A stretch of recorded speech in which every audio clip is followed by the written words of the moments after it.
Assalamualaikum warahmatullahi wabarakatuh. Bismillahirrahmanirrahim. Uh, Terima kasih kepada semua yang hadir pada hari ini. Agak ramai juga hari ini. Mungkin buku ni banyak isu tengah panas sekarang ni kan. Jadi kali ini sesi yang pertama untuk kita, untuk reading session. Sebelum ni IRF kita lebih banyak pada usrah. Dan hari ini kita akan mulakan dengan reading session ataupun kita panggil bedah buku lah. Iaitu buku Islam, Autoritarianisme dan Kemunduran Bangsa, yang merupakan terjemahan kepada buku Islam, Authoritarianism and Underdevelopment oleh Profesor Ahmed Tikuru. Jadi buku tersebut akan dibedah oleh penterjemah kepada buku ini yang sedang hampir selesai nak terjemah buku ni, yang sedang nak selesaikan dah terjemah kepada buku ini, iaitu saudara Hashir Mursyidi Husam. Jadi secara ringkasnya buku ni memerihalkan tentang macam mana pengalaman sejarah dalam kegemilangan tamadun Arab Muslim. Saya agak skeptik sikit kalau saya nak bagi tamadun Islam ni, sebab saya panggil tamadun Arab Muslim. Sebab yang tu tamadun Arab Muslim, ada juga tamadun Islam lain yang tak Arab. Jadi kita bagi tamadun Arab Muslim lah, yang mana pada ketika itu perselingkuhan antara, perkaitan antara institusi agama. Institusi ni benda moden, tetapi macam mana benda itu wujud pada era kurun yang lampau, kita akan tengoklah macam mana perbentangan kita nanti, dan macam mana isu-isu yang berkaitan dengan agama dan negara. Dan tanpa membuang masa, saya persilakanlah kepada saudara Hashir untuk meneruskan acara. Dipersilakan. Baik, Assalamualaikum. InsyaAllah hari ini saya akan cuba untuk beri sedikit gambaran berkenaan buku ini. Pertamanya saya ingin mengucap terima kasih kepada RF dan Dr. Farouk dan juga si pengurusi. Baik. Secara pengenalan bagaimana buku ni tercipta.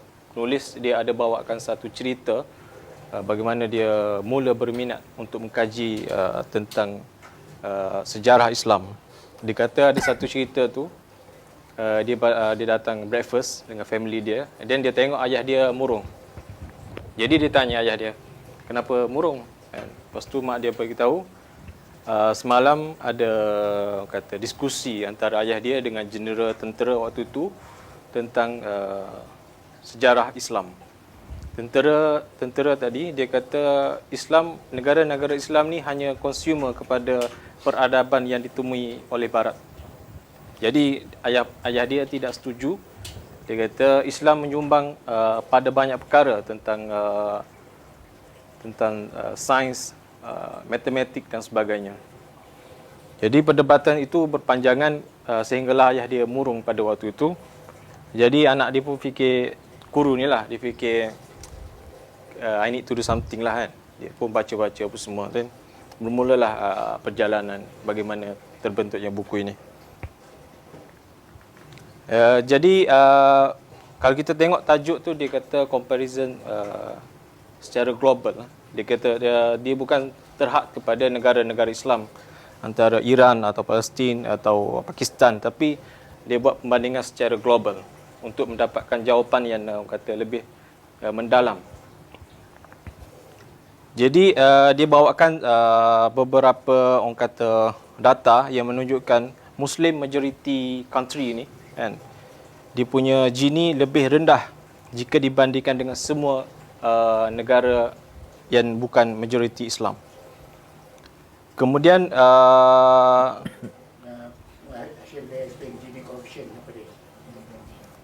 Gini ni macam pendapatan per kapita negara lah kan. So kalau semakin rendah itu menunjukkan sesuatu negara itu lebih mundur berbanding sebuah negara yang mempunyai per kapita dia yang lebih tinggi.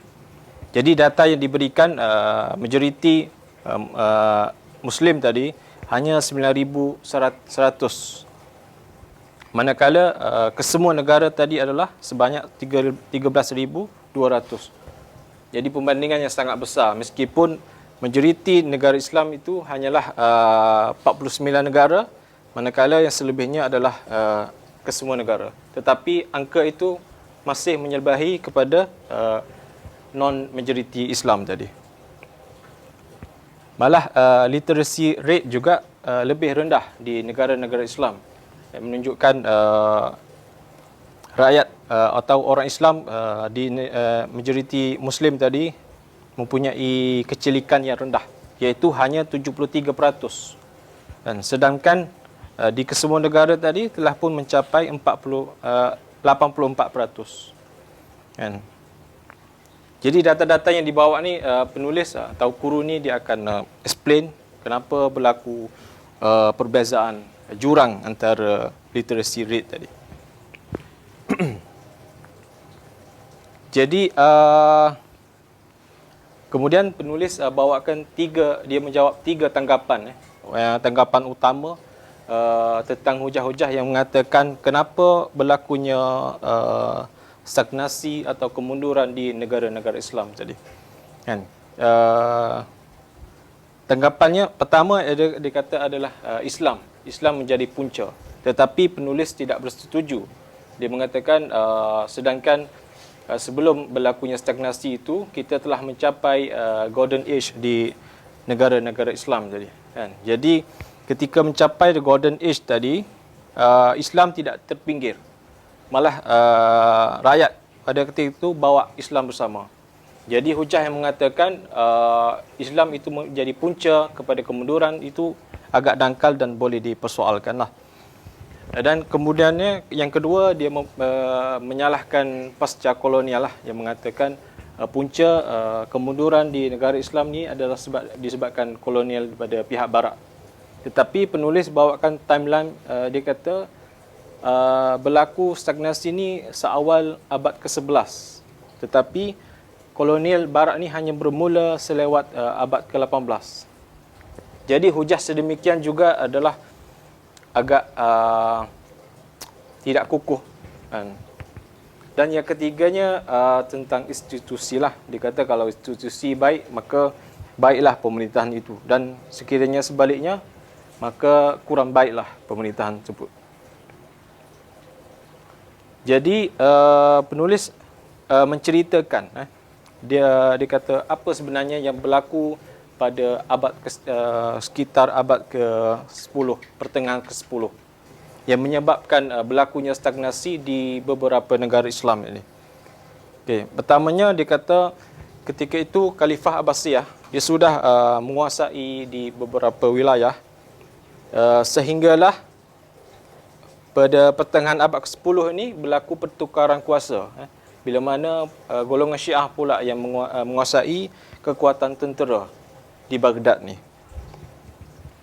Namun meskipun Syiah sudah menguasai kekuatan tentera, dia bagi peluang atau bagi kebenaran kepada Khalifah ni, Abbasiyah tadi, untuk meneruskan memerintah Baghdad.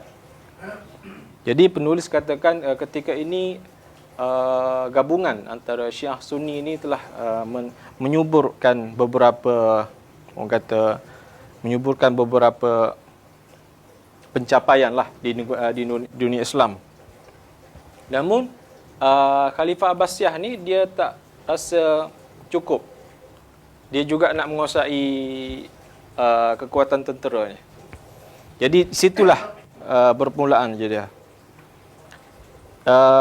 Dan sementara itu selain di Baghdad, Syiah juga dia menguasai di Syiah yang dia juga menguasai di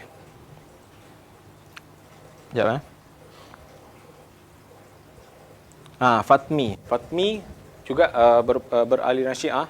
Dia menguasai di Mesir, Afrika Utara dan Semenanjung Arab.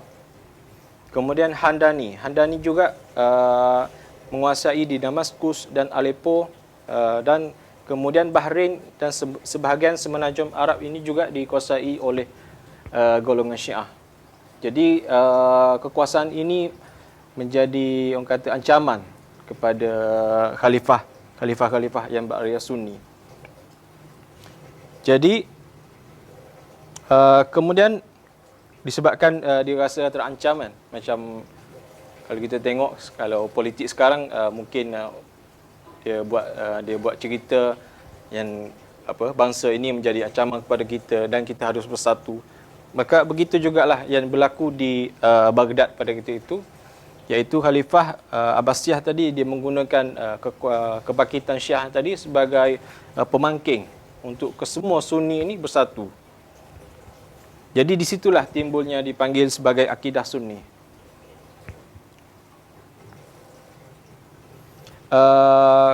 Kemudian bagi menjayakan persatuan Sunni ini, dia pun mula gerakan propaganda yang mengatakan sesiapa yang mengata sesuatu yang tidak baik kepada isteri Nabi dianggap sebagai kafir. Sesiapa yang mengatakan Al-Quran sebagai makhluk juga kafir. Jadi dia gerakkan propaganda secara halus dahulu. Kemudian beralih kepada terus menyatakan secara terang-terangan lah Syiah, Mu'tazilah dan sebagainya. Dan propaganda tersebut diterima oleh kerajaan tentera Turki yang ketika itu berada di Asia Tengah. Dan juga kerajaan tentera Sunni yang lain lah. Jadi declaration itu disambut baik oleh pihak Sunni. Ia mengatakan perlu dibanteraslah pengaruh Syiah ini. Kemudian di sinilah timbulnya Nizam Al-Mulk, Perdana Menteri itu, yang menggerakkan juga propaganda baru ini. Sehingga timbul satu rangkaian yang dipanggil sebagai Nizamiyah. Dan dikatakan Al-Ghazali juga adalah produk kepada Nizamiyah tadi.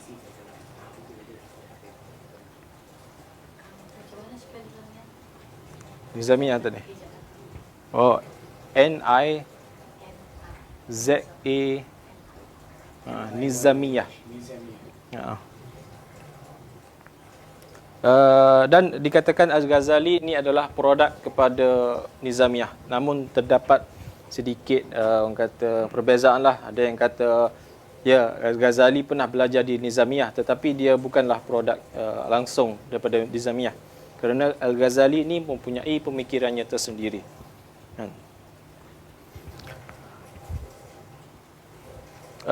Kemudian disebabkan ancaman Syiah tadi, bermulalah propaganda untuk menjayakan projek atau model yang dipanggil sebagai gabungan ulama dan kerajaan.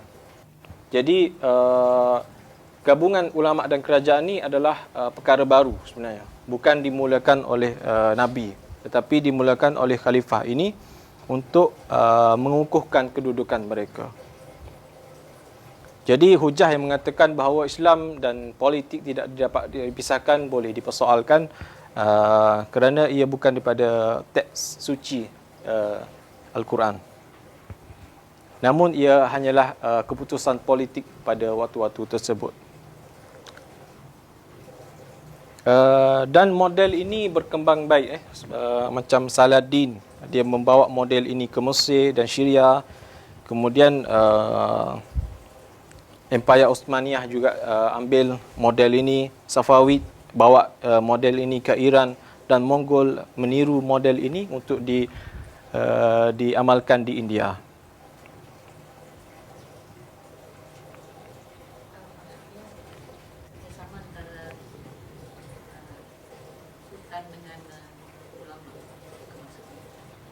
Maksudnya agama ni ditentukan oleh kerajaan lah. Apa hukum dia, macam tu lah.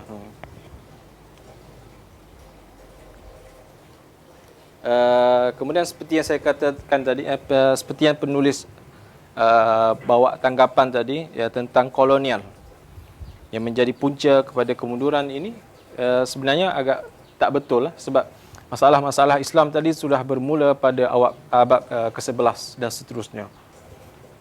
Manakala Barat hanya menjajah pada akhir abad ke-18. Ia memang menambah lagi luka, tapi luka itu telah pun ada dan dibuat oleh penduduk Islam itu sendiri.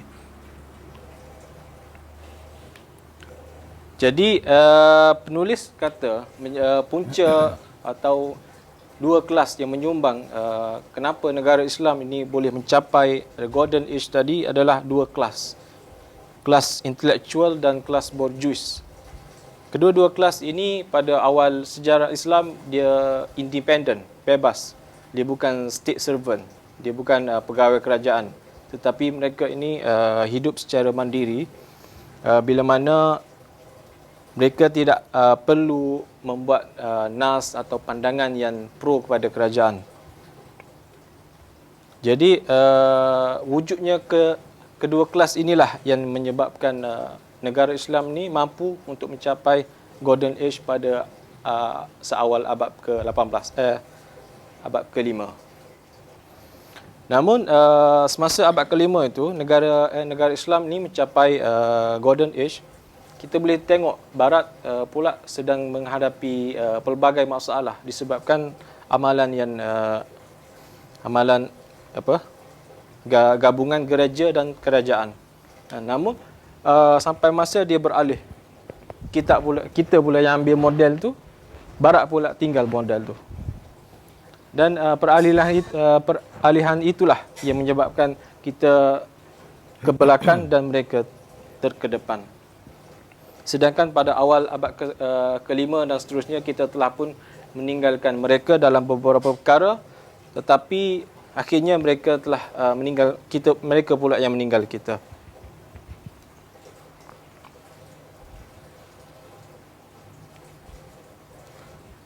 Kemudian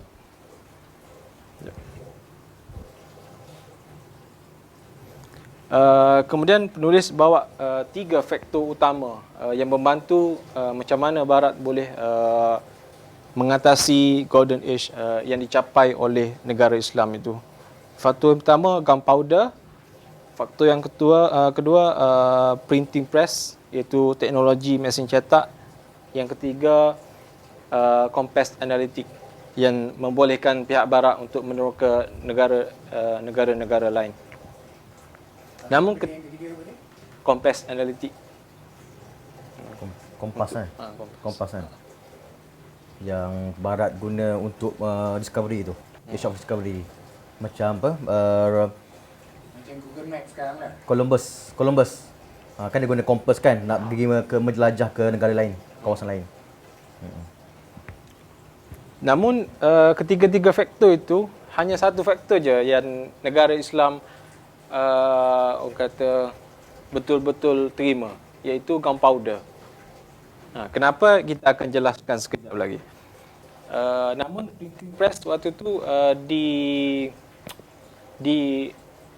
disekat daripada masuk negara-negara Islam kerana ketika itu ulama fikirkan bahawa ini boleh jadi satu ancaman kepada kerajaan khalifah bila mana rakyat tertentu boleh akan gunakan teknologi ini untuk menyebarkan propaganda dengan lebih laju untuk menentang kerajaan. Jadi mereka rasa kalau halang itu ada lebih baik untuk kerajaan, untuk khalifah. Jadi disebabkan itulah yang menyebabkan berlakunya gaps yang sangat besar antara negara Islam dan negara barat ketika itu.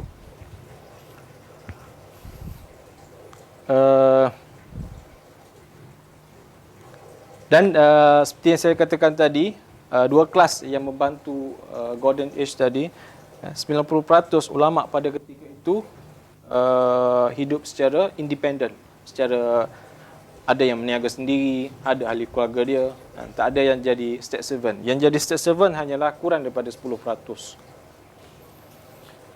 Dan kita boleh tengok keempat-empat imam ni, mazhab ni semuanya tidak pro kepada kerajaan. Ada yang mati dibunuh dan sebagainya.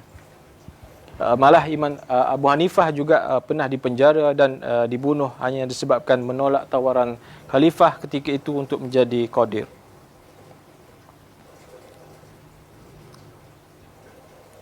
Kemudian kita balik kepada barat.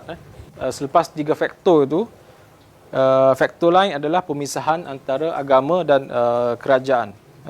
Pemisahan itu berlaku sebab mereka rasai sendiri bahawa model gabungan ulama dan kerajaan ini tidak akan dapat membawa negara ke arah yang lebih baik. Sebab itu berlaku revolusi pemerintahan.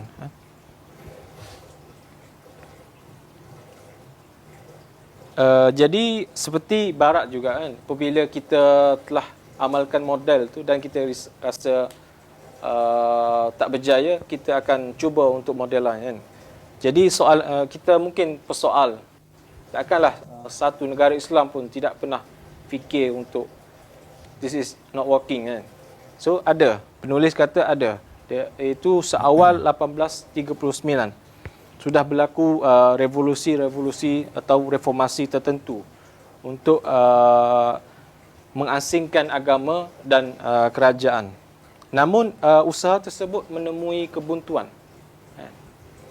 Kenapa? Sebab yang pertamanya penulis kata kebanyakan pemimpin utama di negara sekular Islam tu dia adalah bekas tentera. Latar belakang dia sebagai tentera. Jadi dia tidak begitu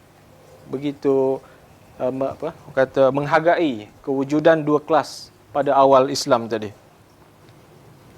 Jadi walaupun berlaku sekularisasi tadi, masalah yang belenggu pada awal tadi still tak dapat diperbaiki. Dan kita boleh tengok daripada zaman Ottoman ni, Tanzimat ni, dia pernah mengumumkan reformasi pada tahun 1839 lagi.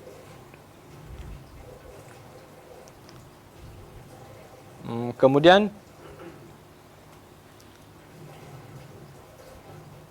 jadi apabila dua kelas tadi masih dipinggirkan, marginalized, jadi keilmuan dan perdagangan ni masih di tahap yang rendah di negara-negara Islam. Sebab itulah usaha untuk memodernkan atau memajukan negara Islam itu masih tidak berjaya. Kemudian pada tahun 1950 dan 1960, negara-negara sekular ini cuba untuk kompromi pada idea gabungan ulama dan kerajaan. Jadi idea tersebut diamalkan kembali. Selepas mereka rasa negara sekular pun gagal, mereka kembali kepada asal, iaitu pada abad ke-11 lah, iaitu model gabungan ulama dan kerajaan kembali. Jadi pada tahun tersebut 1960 dan selepasnya kita dapat melihat kembali amalan-amalan tu kembali mendapat sambutan yang tinggi di beberapa negara Islam. Seperti di Turki yang adanya Diyanet, kemudian Mesir, Al-Azhar, dan Pakistan dengan Jemaah Islam. Dan pengembalian moden ini diperkukuhkan lagi pada revolusi Iran pada tahun 1979. Yang seterusnya menambahkan lagi usaha untuk meminggirkan kelas intelektual dan bourgeois.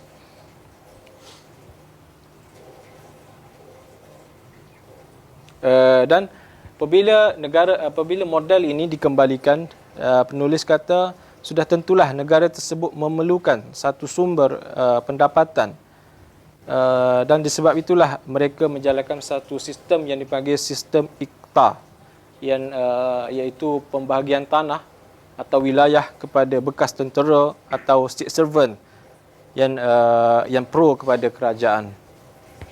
Jadi apabila tanah ini dikawal oleh kerajaan sepenuhnya, pedagang-pedagang bebas tadi terus terpinggir.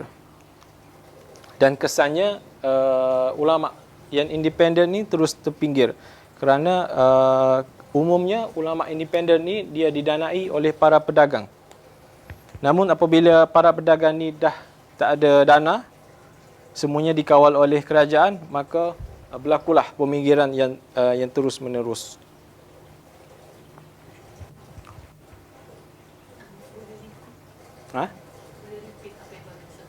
Yang mana? Yang iqta sistem. Yang pendanaan tadi. Apabila dijalankan sistem iqta ni kan, yang sebelum ni tanah-tanah ini dikuasai oleh pedagang bebas.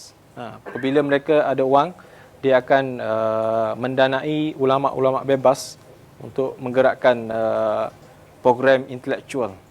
Namun apabila model itu model ulama kerajaan ni dijalankan kembali, mereka mengamalkan sistem iqta, iaitu tanah-tanah ni kerajaan mempunyai kuasa untuk memberi kepada siapa yang kira berjasa kepada kerajaan lah.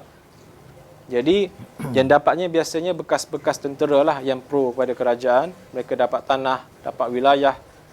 Jadi tanah-tanah yang dapat diusahakan oleh pedagang independen ni sudah tak dapat diteruskan lagi sebab tanah sudah diberikan kepada pro tentera tadi. Jadi apabila para pedagang independen tadi yang tak ada duit, so mereka dah tak boleh nak support ulama yang juga independen. Jadi ulama-ulama ini beralih kepada kerajaan untuk mencari dana. Sebab itu semakin ramai ulama pro kepada kerajaan. Senang dia cari makan lah kan.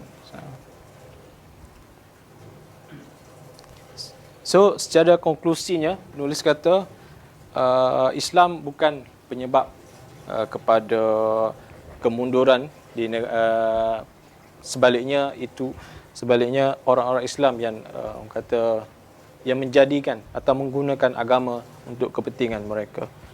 Kemudian kolonial tadi juga agak tidak betul sebab kolonial ini sudah berlaku lambat akhir abad ke-18, sedangkan permasalahan di dunia Islam, di negara-negara Islam ni telah bermula seawal abad ke-11. Itu secara conclusion lah. Okay, Pak. Habis. Okay. Terima kasih kepada Saudara Hashir atas penerangan tadi, susun sejarah balik macam mana permulaan kepada tamadun Umayyah. Sebenarnya kita start daripada tamadun selepas Khulafaur Rasyidin kan, start tamadun Umayyah, Abbasiyah, Turki Osmaniyah, kemudian masuk kepada negara moden. Sebenarnya kalau buku pembentangan Hashir tadi dia sangkut kepada 1900 kan. Kalau saya cadangkan satu buku ni, Islamic Law in Malaya, dia sejarah perundangan Islam di Malaya, Malaysia lah. Daripada awal 1900 sampai awal 2000. Macam mana tertubuhnya undang-undang Islam di negara kita ni, dan dia macam menyusuli juga kepada perbincangan Hashir tadi, yang mana sebenarnya kita ulama tak berkait pun dengan state. Dia tidak berada dengan state. Tapi di dalam Malaya ni apabila kolonial dia memperkenalkan sistem perundangan, institusi kehakiman, jadi undang-undang Islam diperkenalkan. Kemudian ulama-ulama mula berada dengan state untuk mentadbirlah urusan-urusan. Last kali tertubuhlah JAKIM. Kemudian dan seterusnya, dan the right history lah. Jadi sikit lah saya nak tambah bila bincang pasal keterikatan antara ulama dengan state ni pada era Abbasiyah, banyak era Abbasiyah, dia ada dua kelompok, yang ulama yang dengan state dengan ulama yang tak dengan state. Tapi keputusannya sentiasa menceritakan ulama yang tak terikat dengan state sentiasa ditindas. Itu ceritanya. Contoh saya bawa cerita Ibn Rushd. Era Abbasiyah yang menulis Tahfuz at-Tahfuz tu, yang mengkritik Al-Ghazali, Tahfuz al-Falsifah. Maksudnya kecelaruan atas kecelaruan lah. Maksudnya nak kata Al-Ghazali sebenarnya yang celaru, yang tak faham dengan metodologi falsafah. Jadi apabila Ibn Rushd dia banyak mengkritik, dia qadi sebenarnya, tapi dia banyak mengkritik. Last kali dia di luar negeri, dan dia meninggal kat luar negeri lah, luar wilayah, sebab dia punya pandangan bertentangan dengan state. Begitu juga kalau kita tengok era Mu'tazilah. sekejap je. Akhirnya dijatuhkan juga kerana tak sesuai dengan pegangan pemerintah Asy'ariyah yang menyebabkan Mu'tazilah dijatuhkan. Jadi wacana-wacana dalam era ketamadunan yang era golden age of Islam ni sebenarnya sangat kacau bilau sebenarnya. Kerana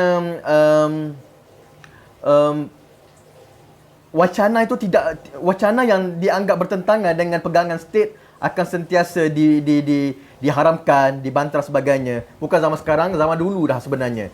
Yang sekarang ni lagi teruk lah sebenarnya. Tapi yang dulu pun sebenarnya lagi dah teruk dah. Era pembantaian kepada mana-mana wacana-wacana yang tidak selari dengan kehendak state. Dan the culprit, orang yang menjadi punca kepada ini adalah ulama yang bekerja dengan state. Itu problemnya. Bila ulama tu, dia of course lah dia punya pegangan akan selari dengan pemerintah. Jadi dia nak kekalkan kekuasaan pemerintah, menyebabkan mana-mana ulama yang independen ni, bila dia nak bawa wacana yang bertentangan dengan aspirasi pemerintah, maka ulama yang bergelut, yang berkait dengan pemerintah ni yang akan menghasut pemerintah untuk membantai ulama-ulama ini. Sebab itulah kisah-kisah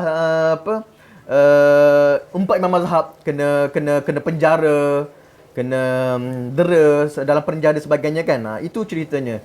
Jadi itulah secara khulasa. Jadi saya buka kepada perbincangan lah. Yang malam ni, hari ni ramai ni geng-geng intelektual yang turun yang agak kritis nak bincang. Jadi saya buka dulu perbincangan, nak bagi pandangan ke soalan ke apa. Silakan. Ini satu soalan. Kalau tengok sejarah ya, apa ni, Mongol yang attack from the Asia sampai ke Europe.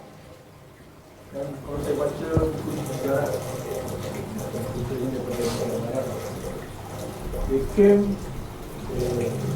plundered everything. Segala harta dijahanamkan. And then kerajaan tu apa semua dibunuh semua. Did that have any effect on the Islamic monarchy? Was it totally destroyed? Was all the intellectuals killed or murdered or whatever it is? Was that a contributing factor to the decline of Islam at that time? In terms of thinking, intellectuality? Soalannya You bukan mention Mongol lah kan. any of your even in that book tak mention pasal Mongol. Kita tahu Mongol ni adalah ganas punya, sampai ke hari ni dia punya apa tu? Boleh dikatakan jadi punca juga, tapi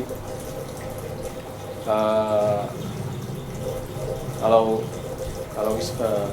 negara Islam itu sendiri aktif untuk mengamalkan kebebasan, mungkin boleh dikurangkan efek.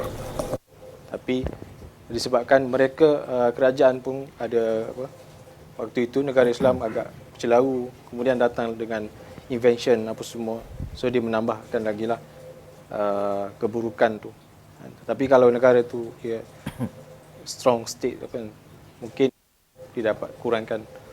Tapi kalau waktu pemerintahan tu pun sudah berlaku penutupan kebebasan berfikir dan sebagainya. Jadi kedatangan mereka itu akan menambahkan derita lagi lah. Di antara punca kejatuhan Abbasiyah juga lah sebenarnya. Sebab diserang hujung 1200 sampai 1300. Jadi lepas serangan Mongol tu, Abbasiyah jatuh. Kemudian muncul Turki Uthmaniyah pertengahan 1300. Jadi Mongol antara punca jugalah kejatuhan Abbasiyah. Tadi cerita tadi banyak berkisar di negara Arab kan? Arab Muslim kan? Tapi kalau saya tengok sendiri kan, para cendekiawan, para ulama, para pak imam kita yang zaman dulu, berbagai bangsa Untuk Imam Syafi'i adalah Arab Palestin. Imam Abu Hanifah adalah bangsa Arab. Imam Malik adalah bangsa Arab Saudi. Imam Abu Daud keturunan Iran Afghanistan. Imam Al-Tirmidzi Uzbekistan. Imam Muslim adalah orang Iran. Imam Ahmad orang Iraq. Imam Bukhari Uzbekistan. Imam An-Nasai Turkmenistan. Dan Imam Majah adalah Imam Iran. So jadi kan, mereka ni kalau kita panggil imam, dia lebih kurang dalam satu kelas dengan intelektual kan. So kedudukan mereka ni macam mana dalam pentadbiran Islam masa tu? Jadi orang kata pro government, independent, or anti government. Ikut sekarang punya klasifikasi lah. Ikut sekarang. These people I just mentioned, where were they? Where do they stand in the upper that time? Lebih independent lah.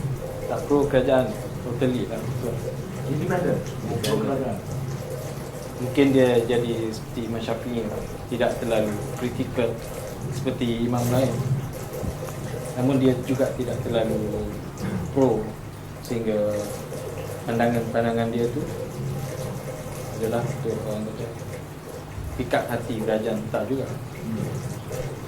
Jadi yang mengungkung ni sebenarnya, I don't want to be racist ke apa, yang mengungkung ni apa ni, Arab ke, Iran ke, ataupun orang Turkmenistan ke, ataupun across the Islamic world.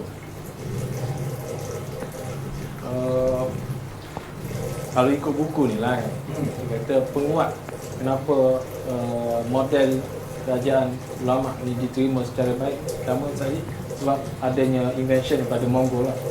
Jadi orang-orang Islam ni lari kepada negara-negara yang tentera yang agak kuat macam Rusia. Jadi mereka memilih negara ini untuk berlindung lah kan.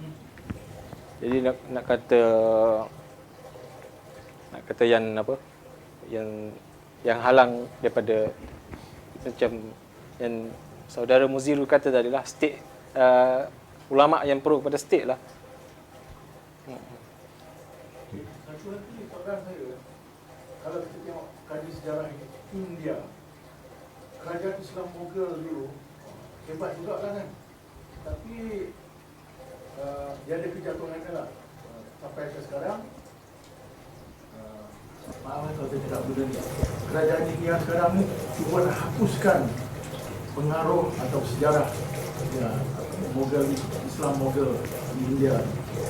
Jadi dia punya kejatuhan tu apa puncanya? Lebih kurang sama ke ataupun Itu yang kita. macam Shah Jahan, orang kata itu bagus tapi gila kan Mumtaz kan? Macam anak dia bagus, dia tahu bapak dia tak betul, dia tua. So kerajaan Mughal India ni kan, Islam Mughal India ni was powerful apa civilization, tapi dia jatuh. I wonder what the reason is. Kalau tengok daripada sudut pandangan saya lah kan, semua perpisahan atau perpecahan ni sebenarnya bermula pada politik kan. Politik dia bukan disebabkan akidah macam Sunni Syiah pada awal-awal tu, sebab gaduh tentang siapa yang patut ganti Nabi, politik. Tetapi ia berlarutan sehingga terciptanya dua mazhab yang sangat berbeza kan. Macam juga PAS dengan UMNO, politik. Tetapi benda tu berlarutan menjadi isu akidah kan, macam yang terjadi di Terengganu, di Kelantan. Tetapi ia bermulanya daripada isu politik PAS, UMNO tu, kemudian pecah apa semua. Jadi tindakan Mongol tu saya kira more to politik move lah, bukan hanya nak akidah punya.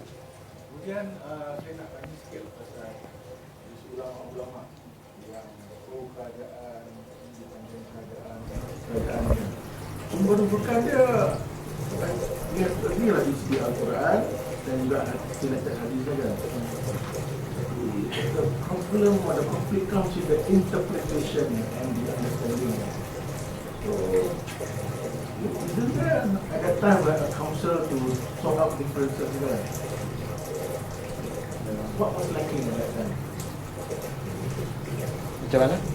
Apa yang kurang masa tu untuk supaya orang dapat duduk semeja berbincang ke, berdebat ke, apa yang paling baik untuk umat Islam masa tu?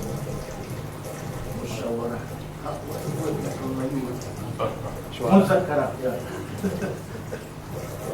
That seems to be missing at that time. So, that was a contributing factor to the decline of the golden age of Islam. Kalau mungkin punca perpecahan tu kalau tengok zaman Nabi, orang Islam tak ramai tapi yang faham Islam tu ramai kan.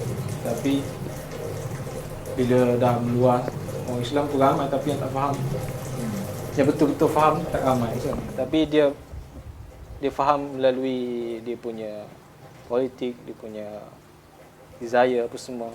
So mungkin menyumbanglah kepada perpecahan semua.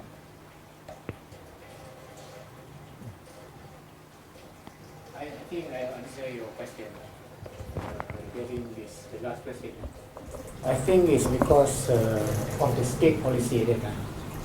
The state made a policy that they determine which segment of society that they're going to support. You get what I'm saying? So it's because of them, because of this political power that led to what do you call the diminishing effect of any contesting ideas about Islam itself.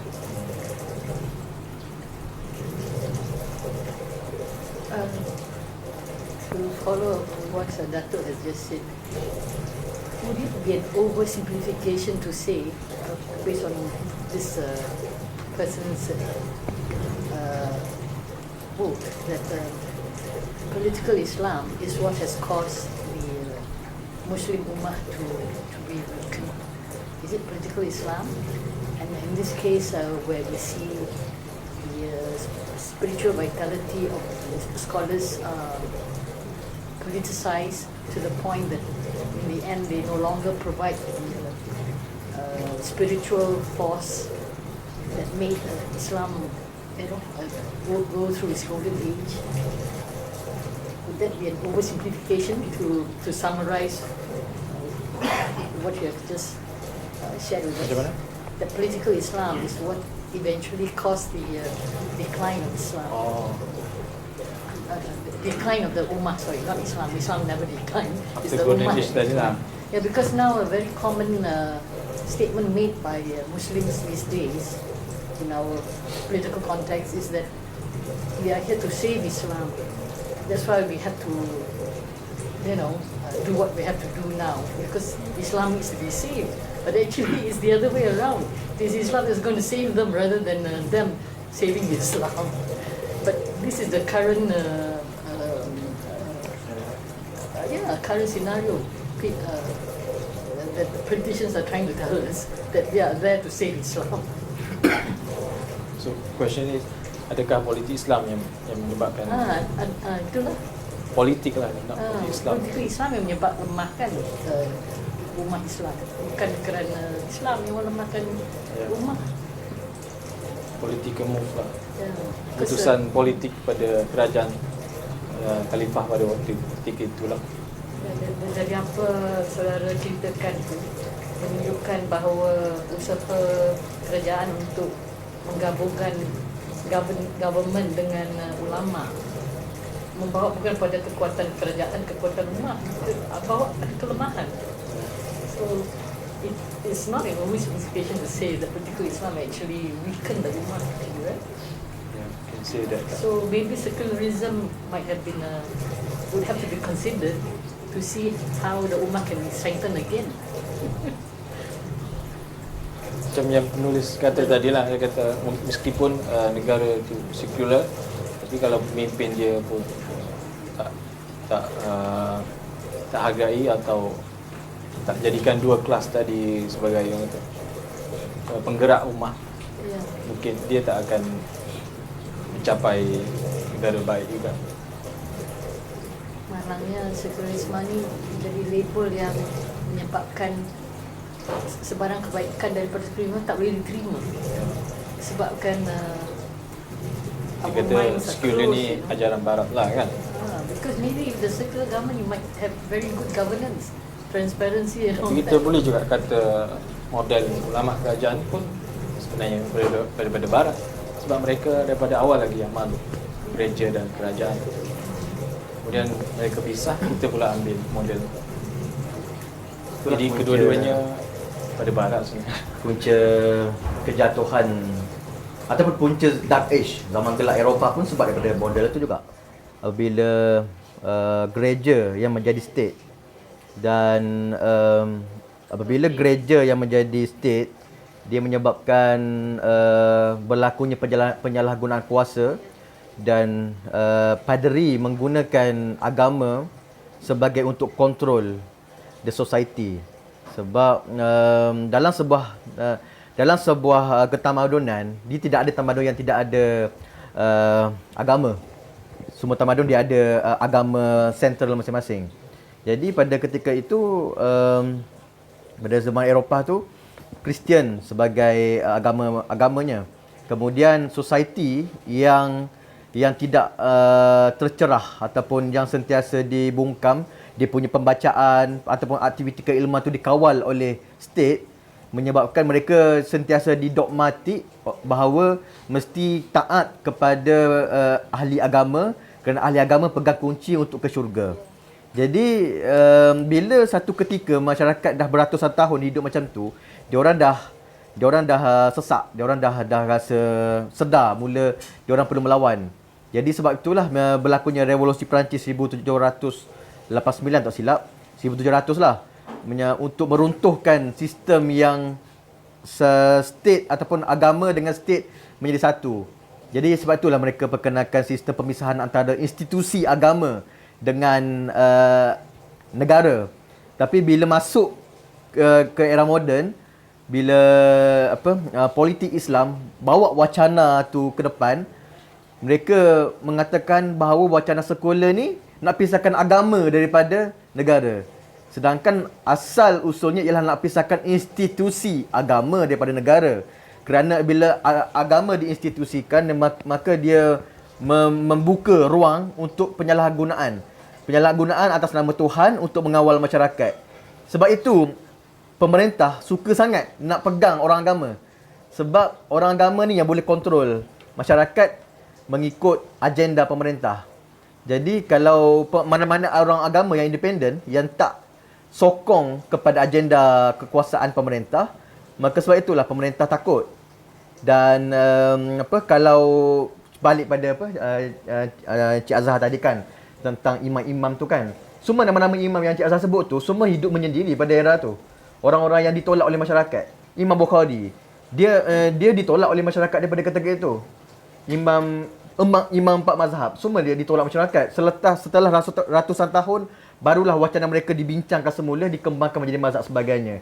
Kerana pada era itu, wacana agama yang mereka bawa tu tidak ngam dengan state, tidak ngam dengan pemerintah. Jadi sebab itulah mereka ditolak. Setelah ratusan tahun, barulah orang mula menghargai keilmuan mereka, menghargailah keilmuan mereka. Jadi itulah. Okay, buka lagi perbincangan. You mention tadi tu pasal Christianity tu kan, ada kebenarannya lah. Macam saya ada terbaca jugalah kan, bab pasal the church dikontrolkan. Masa kita kenal tak the person name Martin Luther. Dia memperjuangkan supaya padri-padri ini tidak kontrol pengakuan Kristian. Lepas tu dia kata, kenapa Bible tu kan, Holy Bible tu dalam bahasa Latin, can't you translate them into something to the local language supaya rakyat jalan dia faham kan. So he pushed for that lah. And he was ostracized, orang katakan. Diasingkan lah, ini lah semua. But he did manage to apa lah. So he managed to translate that. So pengikut-pengikut dia tu dah dinamakan Protestant. Dan Protestan ni kan pemikiran minda dia terbuka. They do what they can do, what they cannot do. Jadi kalau you tengok sejarah Europe, the Industrial Revolution began in England. Why in England and not in France ke strong Catholic country kan? Because England is Protestant, Anglican church. They are very much against the old establishment. Lepas tu barulah the other Christian country follow the footsteps lah. So it looks like masa tu the church memang dia pegang betul-betul lah everything about the those countries kan. Sampai kan ada orang komplain lah, teman Kristian dia kata, why must we pay tax to the church? Dan satu insiden I baca kan, the Pope wanted to renovate the Vatican church tu kan, costing so much kan, so this person kan yang duk contribute tax kan pun complain lah. So the Protestant actually realize all this, bangun memberontak, bukan saja kan, tapi dia secara apa, intellectually dia apa lah. So they know where they went wrong lah, so they corrected themselves lah. Sebab itulah kita kena hati-hati. Sejarah sudah menunjukkan banyak bahawa apabila institusi agama menguasai negara, maka negara tu akan runtuh. Jadi hati-hatilah sekarang ni. Kalau dia trend ni macam tu, sama ada di tamadun Arab Muslim tu satu hal lah. Juga Eropah pun benda yang sama. Rom juga yang sama. Apabila kemuncak tamadun sebelum dia jatuh ialah apabila agama diinstitusikan dengan cara mereka lah, sebab institusi ini baru tapi mereka ada cara institusi masing-masing. Tapi maksudnya agama dengan state lah maksudnya. Bila agama dah mula menguasai state, maka di situlah titik mulanya kejatuhan tamadun. Jadi faham sendiri je lah. Untuk kuatkan apa yang you cakap, in our current situation dalam 21st century di Malaysia, kalau agama yang diinstitusikan adalah macam JAKIM menginstitusikan agama Islam, maksudnya kalau kita ada version Islam yang lain dari JAKIM, we are considered as heretic, okay? Yang bukan lagi mengikut ajaran Islam. That's what the implication daripada apa yang you cakap. Itulah, saya nak sebut tu lah, tapi Dr. Marul dah sebut. Saya nak sebut. Tapi itulah ceritanya. Sebab bila dia agama ni tafsiran, dia banyak tafsiran. Dan kita tak boleh nak kata tafsiran salah atau betul, tapi dia ada disiplin masing-masing yang kita boleh bincangkan. Jadi bila ada state ataupun agama, jabat institusi agama, dia nak control state, dia nak pegang version dia tu saja, itu problematik. Yang agama mesti Ahlussunnah wal Jamaah. Ahlussunnah wal Jamaah mesti Syafi'i. Syafi'i pula mesti Asy'ariyah Maturidiyah. Lepas tu pula versi yang dia nak faham, dia nak terima. Sebab Syafi'i pun banyak juga perbezaan dia, pandangan. Tapi dia nak pegang pandangan yang dia nak juga. Syafi'i pun Syafi'i versi mereka, Syafi'i versi state. Yang itu problematik.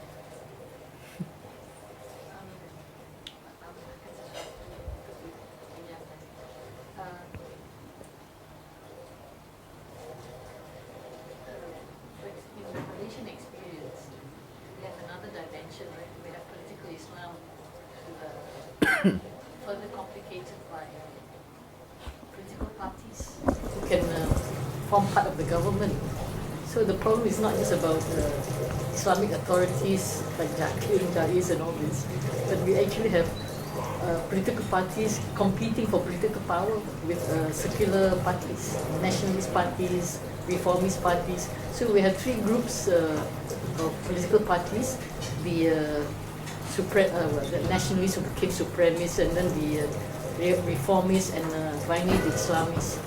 So it's so complex. Not just within the government there is an ulama, but we also have ulama who form a political party that challenges the existing party or is part of the existing past government.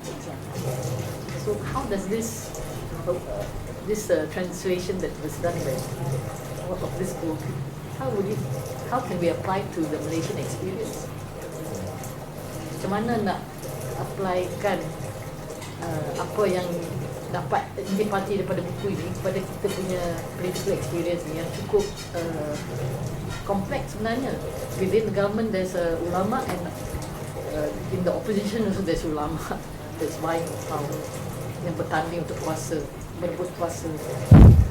And mungkin bila mereka ni menang, contohnya yang political party Islam ni menang, yang dalam government tu pun mungkin deep state sekarang ni tengah berusaha untuk menolong yang kat luar tu. Kan? So apa yang boleh dipelajari lah untuk diaplikasikan di Malaysia lah. Ting pertamanya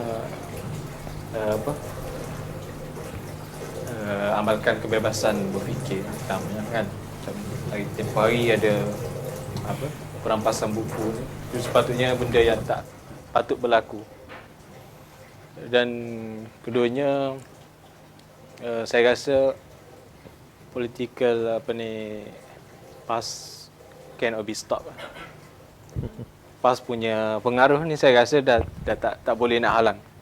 Benda tu lambat laun dia akan sampai juga. Tapi untuk kebaikan masa depan saya kira benda tu tak boleh dihalang. Sebab apabila kita rasa sendiri kekecohan tu, baru rakyat akan kembali ke orang kata fikiran yang lebih terbuka lah. Selagi tak merasai, selagi itulah desakan itu akan terus berlangsung. Dia kena terus berwacana lah sebenarnya, sebab cerita Mongol serang Abbasiyah tu, bila diserang Abbasiyah, tempat pertama dia pergi runtuhkan ialah Baitul Hikmah, library besar di Abbasiyah pada ketika itu. Sampaikan buku-buku di Baitul Hikmah dibuang ke dalam sungai sampai hitam sungai. Dawat-dawat dia tu menghitamkan sungai sebab mereka nak memusnahkan ketamadunan ilmu. Kita bayangkan kalau Abbasiyah tak runtuh, sejauh mana kita perbincangan wacana kita sekarang ni. Sebab kita cuma menerima sebahagian sahaja yang tinggal, yang sisa-sisa yang ada. Sekarang benda banyak. Satu lagi, kalau baca Reasoning with God, buku Reasoning with God yang ditulis oleh Khalid Abu Al-Fat, dia cerita macam mana Wahhabism sampai kepada Arab Saudi. Satu, dia ceritakan di Hijaz pada ketika itu tempat keilmuan, tempat segala perpustakaan ilmu semua pada ketika itu kat situ.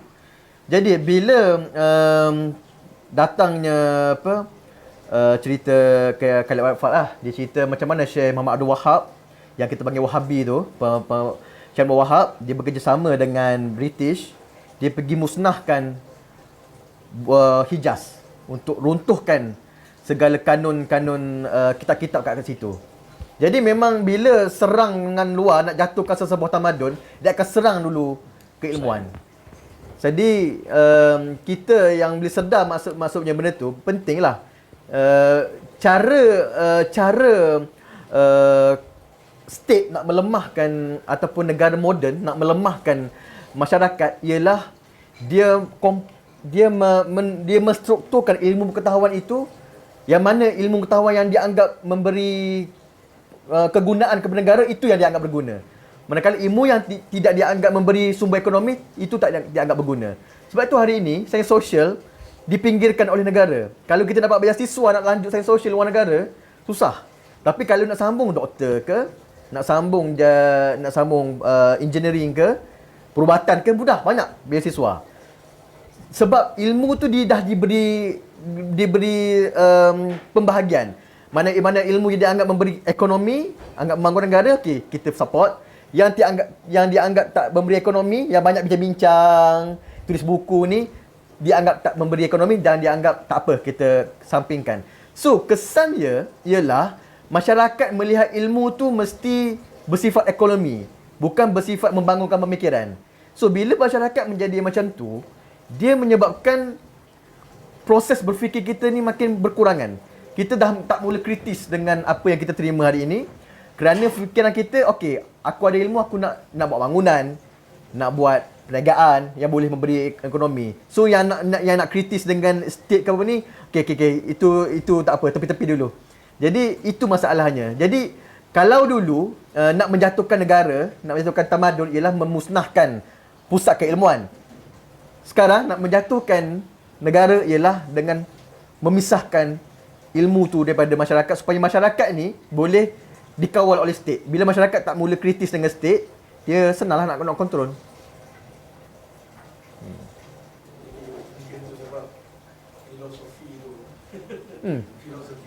Dah mula dianggap tak bertapak di sini. tak bertapak. Tak. Padahal dulu filosofi lah yang paling power dulu. Tapi filosofi tu kalau you feel betul lah, this filosofinya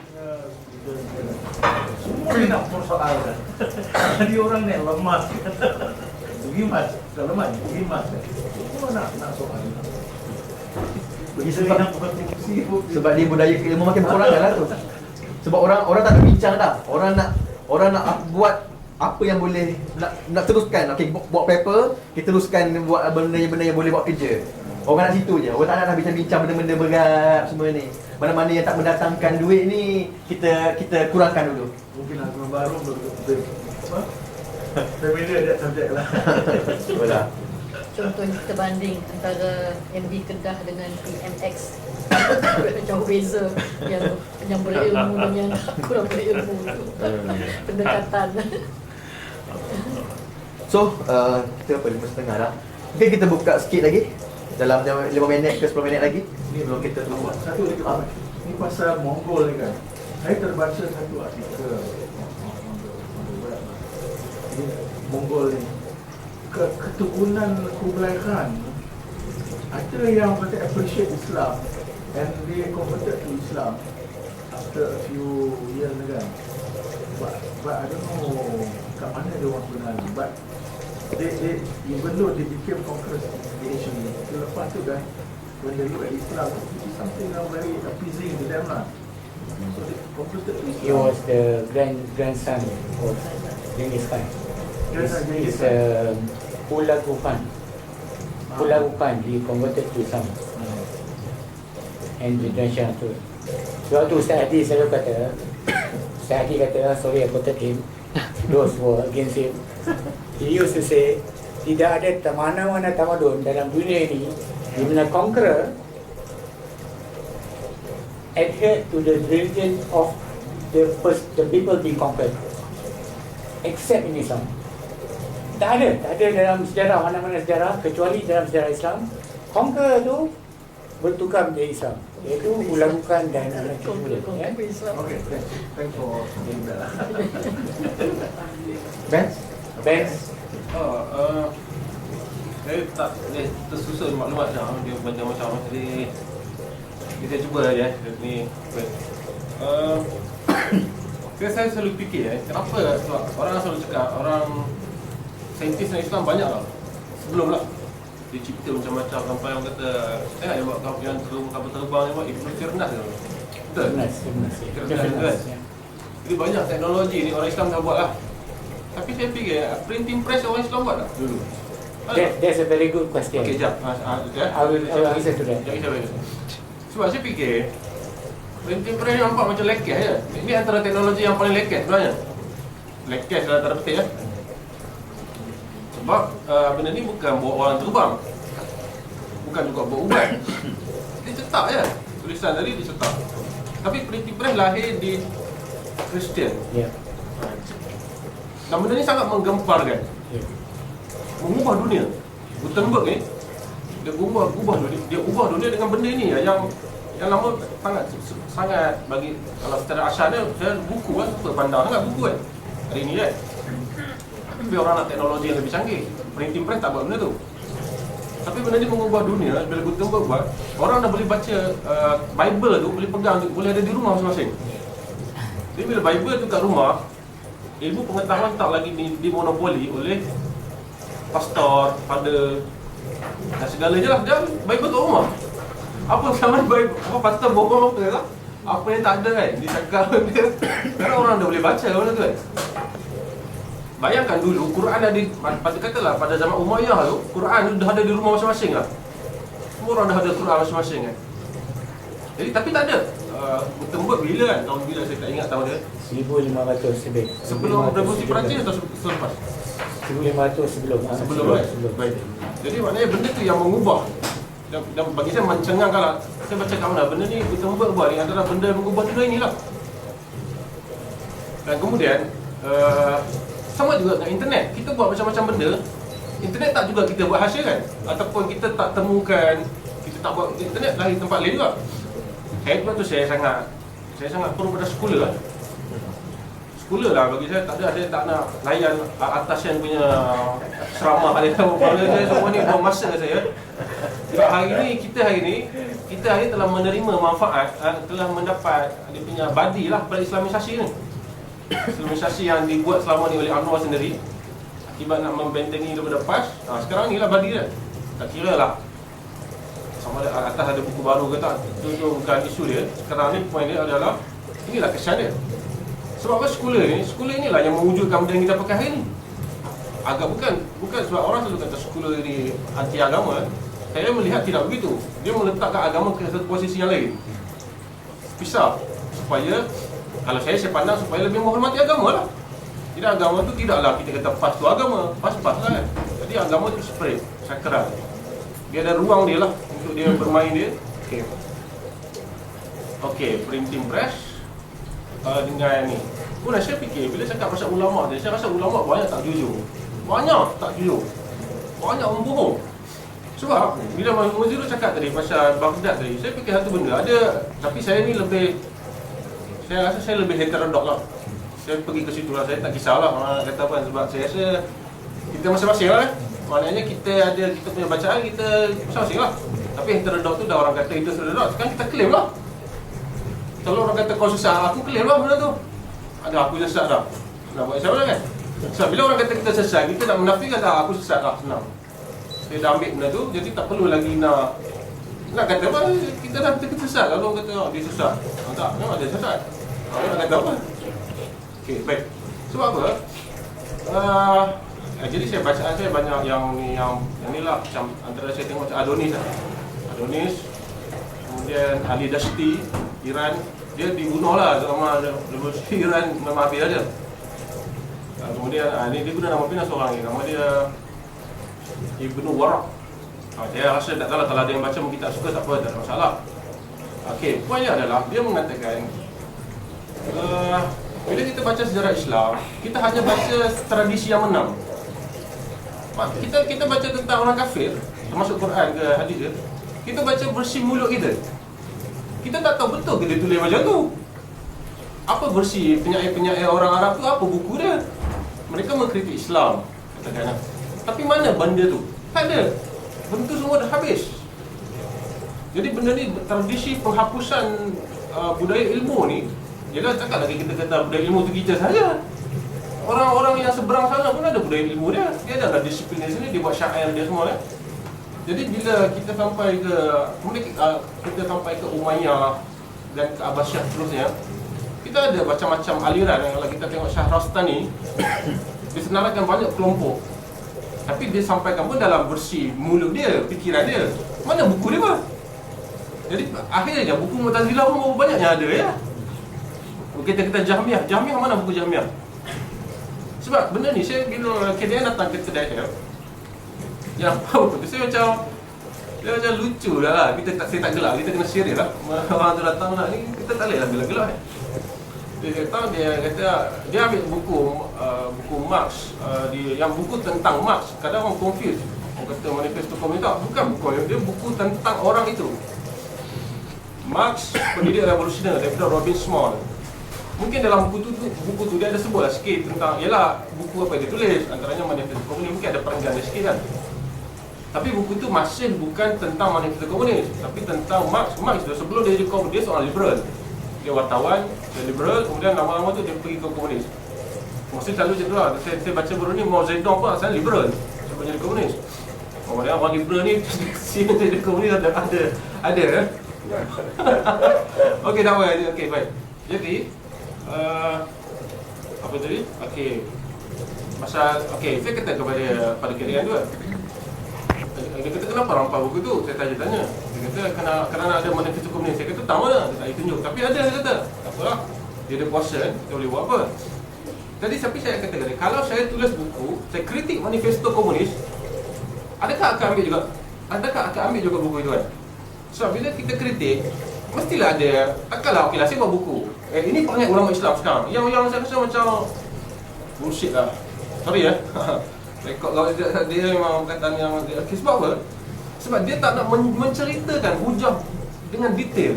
Okey, kan, kalau saya buat buku tentang saya nak kritik Mak, saya mesti tulis perenggan pertama Mak cakap apa. Okey, jadi poin kedua saya jawab lah. Perenggan kedua Mak kata apa? Saya jawab lah. Sampai habis sama manifesto komunis tu. Bukan kita buat kritik manifesto komunis, kita cakap pandangan kita saja. Pandangan Mak itu kita tak ada. Ulama Islam buat pandangan itu lah. Itu yang dia buat selama ni. Jadi teks bila cerita benda apa, cerita tak jelas. Dia cerita ini rasional, ini menolak Al-Quran, dia menolak Al-Quran, menolak idea teras, dah. Tapi teks mereka ini tak ada, tak disebutkan. Jadi itu bagi saya tak jujur itu. Dan saya kurang dengar sikit soalan ataupun pandangan daripada Puan tadi. Tapi saya tengok walau macam mana pun akhir internet ni dia macam cahaya tak? Macam cahaya matahari, macam udara. Benda tu tak dapat disekat. Boleh ke kita sekat udara? Saya rasa macam mana sekat. Jadi internet ni dia sebab sekarang ni dia orang tengah nak nampak saya rasa buku tu mungkin tak tahu saya fikir sebulan lagi mungkin akan paling cepat lah akan diharamkan. Doktor dia kata mungkinlah 3 bulan. Tapi saya rasa benda tu bila saya lepaskan jadi internet, e-book lah bagi contoh, dia akan ada kolam dia sendiri tau. Dia ada sungai dia sendiri. Tak ada siapa dah boleh halang. Jadi saya nampak macam untuk saya melihat yang tadi yang Muzirul pun dah sebut lah. Banyak yang saya cakap ni Muzirul dah sebut lah. Kita hari ni jadi macam lucu tau. Bila kita tengok balik pada senarai perintah larangan dan kenapa diharamkan, tadi saya masih dengan Dr. Farouk, kita satu diharamkan sangat vague. Kemudian dia menggemparkan mikiran. Dan hanya ada satu word lagi, iaitu ahli sunnah wal jamaah. Akhirnya ahli sunnah wal jamaah ni yang selalu dikata sangat baik, bagus semua, sebenarnya kau totalitarian. Alasan pengharaman dulu sebab ahli sunnah wal jamaah daripada zaman Jahmiyah, Mu'tazilah semua tu, Jabariyah semua, walaupun tak setuju ke sekalipun, kenapa haram kan? Benda yang berkurung lama sampai sekarang masih ada. Dan sampai sekarang ni dia dah dijelmakan dalam bentuk baru, dalam pakaian baru, dalam institusi baru. Dia tak adalah pakai macam Arab dah, tapi dia dah kemas, dia dah pakai komputer. Ahli sunnah wal jamaah yang haramkan dulu tu, sekarang ni dia dah pakai komputer lah. Jadi saya fikir macam ini adalah perlawanan bergenerasi lah kan. Jadi macam saya kata saya dah heterodok lah, saya tak kisahlah kan. Tuan-tuan perempuan masih mengatakan dikatakan. Jadi tak apalah. Jadi macam cuma nak kata adalah sama ada kita nak mengalah atau tidak. Sebab saya pun fikir juga memang 2 buku dia. Satu dan Fiqh kata 2 buku. Betul 2 buku. Tapi kenapa kalau 2 buku kami boleh ambil, kenapa kami tak boleh ambil 3? Kenapa kita tak boleh 4? Orang KDN tu ada respon, dia kata kami ambil 2 buku je bukan berkodi. Saya pertama kali saya dengar perkataan berkodi tu. Saya read, kodi tu asal apa? Berkotak-kotak. Betapa kerek dan angkuhnya mereka. Maknanya kalau 2 buku boleh ambil, berkodi mereka boleh ambil. Kau siapa? Kau tak ada kuasa. Itu dia punya nak cakap. Jadi itu sajalah. Terima kasih. Saya cuma nak komen pasal printing press yang Banks naikkan tadi.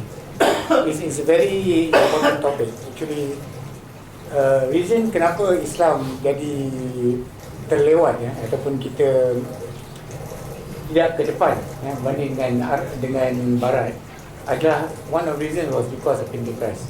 Tadi Hashir sebut 3 reason kan.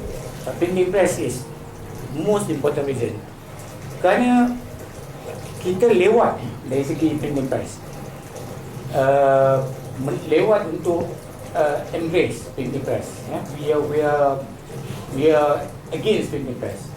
If we read the book by this Mustafa Agyol, Islam with the Extreme, buku yang diharamkan juga oleh KDN, diharamkan IF terima, dia diharamkan buku asal dia juga, buku Inggeris pun diharamkan, KDN haramkan dua-dua.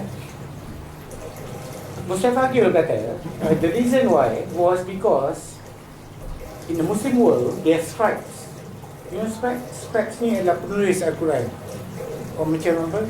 Khat, dia penulis Al-Quran. Dia scribes. the scribes were so powerful. They formed their own committee, and they're so powerful in the Islamic kingdom that they were against this printing press. Because kalau ada printing press, they don't have any more job, right? They're going to be unemployed. So that's why they were against printing press. Itu kata struggle. Whether we agree to that or not, is up to us. But that's what they said in Islam Without Extreme. Then, I still remember, many years ago, I was invited by Multimedia University to give a talk, Islam and ICT. Islam and ICT, Information, Communication Technology. Right? So I quoted what happened to Mr. Azhar mentioned just now, Martin Luther. Martin Luther pada abad ke-15, pada abad ke-16 tu, 1819, dia pahat the 95 thesis. Dia ni thesis, 95 thesis di gereja Jerman pada ketika itu. And that basically forms the revolution, the Protestant revolution. Tentang idea bahawa you don't have to follow the priest untuk sampai kepada Tuhan. Untuk faham agama ni tak perlu pada priest, you can achieve it by yourself with the Bible, and then you can understand religion. Dan dia tak perlu indulgence, tak perlu bayar indulgence. Kan di Kristian selalu bayar something untuk dapat pahala dosa dia orang dia hapuskan dan sebagainya. Macam golongan tarekat yang sekarang ni banyak buat benda macam tu kan. So sekarang ni tak ada bagi Martin Luther. Then the reason why Martin Luther punya ideas spread so fast across Europe was because of printing press. There was a time when printing press first, it was the birth of printing press, at that time. And because of printing press, his ideas were being spread across Europe. But as you say correctly, we don't even have our Quran at home before the printing press, isn't it? So we embrace it very late. Even the Turks, Ottoman, embrace it very late about the printing press. Similarly, gunpowder, they embrace it very late with the gunpowder. That's why we lost in the during the World War I, and sebagainya. It was because we were very late to embrace that. Our ideas tentang printing press, tentang this gunpowder, it came very late to us. That's what I want to tell you. Okay. Kita pun. Yes. Petang malam yesterday, saya dengan isteri tengok movie di Netflix lah, Buya Hamka, Volume 1. Buya Hamka ni dia buat majalah kan. Dia memang penulis kan, banyak cerita. Waktu dia tiba-tiba tengok datang kat meja dia, baca apa dia semua. Dia kata, ini kan kalau kita buat banyak-banyak, ramai dia yang baca. Sedangkan literasi kan di Indonesia masa tu kan, yang boleh membaca tu kurang sangat, kurang. Jadi kita buat ni sini kan, makalah-makalah ni, siapa yang baca? Jadi dia tunjuk satu scene, di kedai kopi. Ada this lady, bacalah dia punya majalah tu kan. Yang 3-4 orang kat satu meja tu pun dengarlah aku cerita yang kau tuliskan. Yang orang dengar tu kan, bila dia dengar dia punya novel tu kan, sedih, nangis. Jadi kan tak semestinya dibaca oleh setiap orang, tapi narrated by someone who wish to listen what you written kan. Jadi pengajaran yang saya dapat malam tu kan, not necessary seseorang tu, satu bangsa tu kena achieve certain level of literacy, barulah buku-buku ke makalah-makalah yang bagi impact yang besar. Kadang-kadang sebenarnya itu kalau kita pergi ke seorang kalau orang ceramah tu bagi cerita tu, this is good enough to complement majalah yang tak sebanyak bilangan. Itulah komen saya. Okay. Kita boleh offer discussion ni. Sikit pasal printing tu, saya bawa satu buku, apa nama buku saya lupa, dia pasal di Kayak Merah Mawangsa lah. Lepas tu dia cerita sejarah macam mana dia bukan penulis buku hikayat tapi buku penulis pengkaji tentang hikayat, kaji sejarah. Lepas tu dia tentang printing lah. Sebab dia kata permulaan kepada perpecahan masyarakat orang Melayu lah, orang Melayu ketika dia fokus itu setelah datangnya printing. Sebab apa? Sebab macam Cik Azhar kata tadi kan, Hamka ditulis buku dan dicerita pada orang kan. Jadi masyarakat zaman dahulu dia mendengar cerita daripada lisan. Dia datang berkumpul mendengar cerita. Hubungan silaturahim sosial bermula kat situ. Bila buku dicetak, tradisi lisan dah makin tak ada. Orang boleh baca sendiri kat rumah masing-masing. Perkumpulan sosial dah makin kurang. Orang dah mula kurang bersosial sebab masing-masing boleh baca buku kat rumah aja. Itu kata penulis itulah tentang macam mana bermulanya pemusnahan tradisi lisan di alam Melayu dan macam mana berlakunya pecah masyarakat ni selain daripada faktor polisi daripada British lah. Antara lain juga bila British memperkenalkan tradisi percetakan di alam Melayu, jadi masyarakat dah mula ada literasi, pandai membaca, dah mula kurang tengok wayang kulit, apa semua kebudayaan, bersyair, bercerita apa sebagainya. Jadi masyarakat dah mula berkurang bersosial. Dekat situ bermulanya kesan negatif lah. Selain positifnya ada kesan negatif kat situ lah.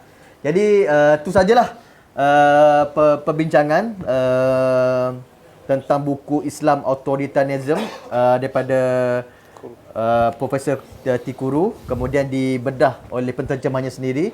InsyaAllah hujung tahun ni kan, mungkin target hujung tahun ni kan, mungkin nak terbit terjemahan bahasa Melayu daripada Asyik. Dan terima kasih kepada semua yang hadir.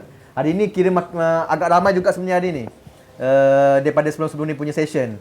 Yang datang pula bukan calang-calang jugalah. Yang datang ni critical thinking semua ni.